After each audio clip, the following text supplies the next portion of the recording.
Let me tell you something wild, something that still haunts me. Murphy collapsed on my ranch, right there in the dirt, his head slamming down so hard it made a sound I'll never forget. And the whole damn ambulance was blocked by this HOA psycho, clipboard in hand, screaming at the paramedics, "Sir, you need proper emergency access permits." While my 73-year-old war hero mentor was dying 50 feet away. Yeah, you heard me. Dying, and nobody could get to him because some neighborhood queen wanted to play government.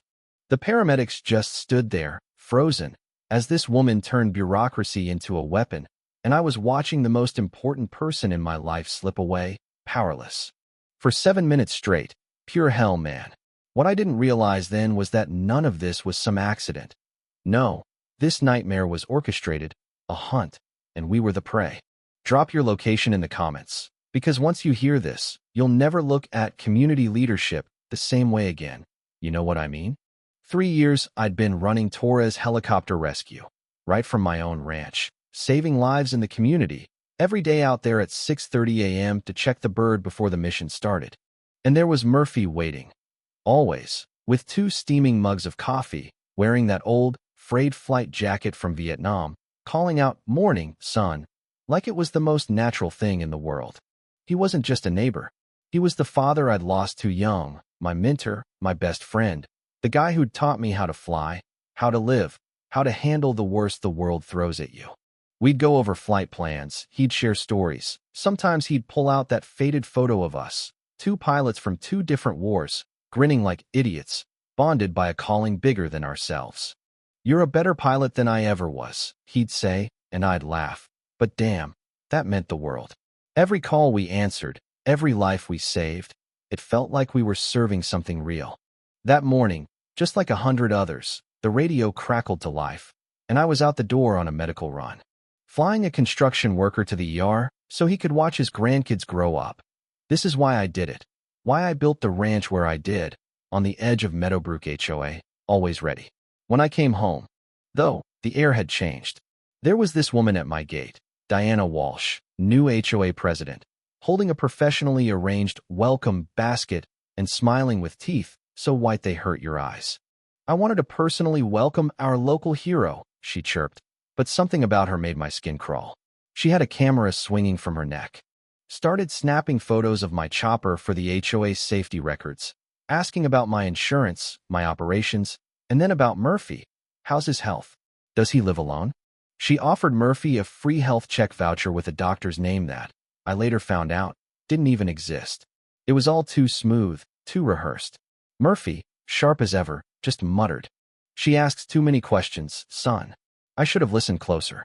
The next week was death by paperwork, noise complaints, citations for my first aid supplies, fake reports to the FAA. Diana filed a complaint 1 minute before the 8 a.m. noise cutoff, then tried to get into Murphy's house for a wellness check while I was out on a call. "Just making sure our seniors are safe and sound," she said, but her smile never reached her eyes. Murphy, rattled but defiant, whispered, "She's studying us." And it was true, every move, every bit of info, she was collecting like a predator.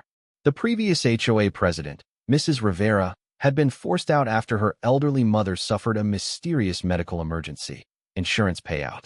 Family gone overnight. It was a pattern, Diana targeting people who cared for elderly relatives, squeezing them out with staged emergencies. That night, digging through Diana's past, I found gaps in her employment, fake medical documents, a history of insurance investigations gone sideways. And then, the phone rang. A man claiming to be Murphy's old Air Force buddy said Murphy had collapsed at my ranch, but Murphy wasn't there. Still, I tore out to the hangar and found a stranger, Kane, next to Murphy, who was wearing a hat I'd never seen, mumbling about flying P-51s in Korea. Murphy had flown F-4S in Vietnam, always said so. And when I grabbed his wrist, the scar from 68 shrapnel wasn't there. By the time the ambulance showed, Diana was waiting at the gate, blocking them with fake, after-hours emergency access rules. Her badge shining in the headlights. Neighbors started filming, Diana loving every second, while I carried the fake Murphy to the gate myself. The whole thing was a setup, a con. Murphy's phone started ringing in my house. The real Murphy, drugged but alive, was slumped in bed, water glass still cloudy from sleeping pills. They drugged him, swapped him out for a double, and tried to file a fake insurance claim on his life. So I called Maria, my dispatcher, and told her to prep the chopper for a sunrise demonstration. At 6:30 a.m., I landed right in the middle of the HOA golf course, lights blazing, broadcast the whole thing live. Neighbors gathered, filming as I told them the truth. This ranch had saved 47 lives. No amount of paperwork was going to stop us. Diana came running, panic on her face, and right behind me, Murphy, awake and proud in his flight jacket. The crowd gasped. He was supposed to be in the hospital. Murphy told them everything, how Diana had drugged him, tried to use him for a scam. The video went viral, and Diana's mask started to slip. Detective Rachel Green from the fraud unit joined the fight. Together, we dug up insurance records, mapped out a trail of staged medical crises, all tied to Diana's events. Rivera, Lopez, Garcia. Every family had lost someone to her web. Over $180,000 stolen in fake claims, targeting loving families. Rachel connected the dots. Diana was a serial predator, a former insurance investigator who, after getting sued for caring too much about a client, decided kindness was weakness. She'd become the very monster she once fought. Diana fought back, planting fake FAA violation papers, hiring neighbors to file $200 complaints, launching online campaigns about my unstable veteran background, trying to paint me as a threat. She sabotaged my business insurance, hit me with anonymous calls, fake medical reports, anything to break my bond with Murphy. But she underestimated me. I'd spent years in military intelligence. I knew how to track, trace, dismantle an enemy. We set a trap. Me, playing the broken man, begging Diana for help, wired up by the FBI. She broke down her operation, named names, described how they'd targeted Murphy, even bragged about the money. The second she figured out she was being recorded, she lunged at me, but Rachel's team swept in, cuffs on, charges read. "You think you've won," Diana hissed. "But you have no idea what you've done. There are things about Murphy, about that night, you'll never understand." Her words still echo in my head. FBI raided 6 locations, found cash, fake meds, detailed files, 15 elderly victims across 2 states, nearly $1 million stolen. Diana got 12 years, her doctor 10, Kane 8. At the community meeting, Murphy stood and told everyone how love had been weaponized, how Jim saved him, how the community could only survive if they protected their most vulnerable. The crowd, neighbors, victims, shared their stories, their pain. But healing began. The hospital offered monitoring. The insurance companies repaid losses. New elder protection programs started. Murphy led the charge, teaching families how to fight back. 6 months later, at the Elder Protection Day Festival, Mrs. Patterson collapsed for real.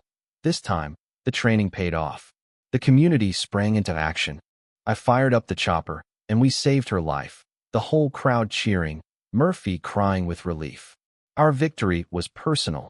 Coffee with Murphy every morning, sharing stories every night. Our trust unbreakable. As the sun set on that festival, I took Murphy for a flight over our community. 2 pilots, 2 survivors, looking down at families united by love and vigilance. "Kindness isn't weakness," Murphy said through the headset. "Kindness is the strongest force in the world when you refuse to let predators turn it against you." And he was right.